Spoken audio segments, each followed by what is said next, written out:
Isang sasakyan ang sumalpok sa poste ng isang gasolinahan sa Pasig. Sugatan po ang driver nito at ang kanyang misis at nakatutok si Oscar Oida.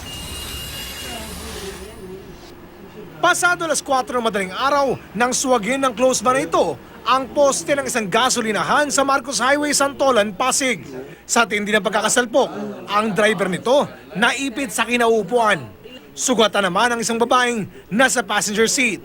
Yung babae po ay duwang po yung ulo, tapos yung driver po nabangga po ay naipit po siya, tapos tumawag po kami agad ng rescue po.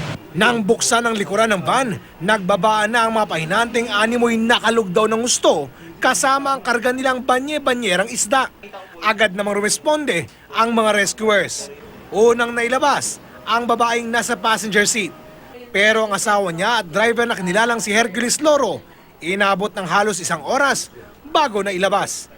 Bago na isugod ng ospital, naikwento pa raw ni Loro sa security guard ng gasolinahan kung bakit sumalpok sa poste ang minamaneho niyang sasakyan. Sagot niya na umarang po yung yung jeep, dahilan po ng pagkabig niya po at bumangga dito. Buti hindi inabot yung parang pinaka-pipeline natin kung saan pwedeng lumabas yung gasolina at walang nag-spark, kasi kung inabot yung pwede tayong magkaroon ng sunog. Oscar Oida, nakatutok, 24 oras.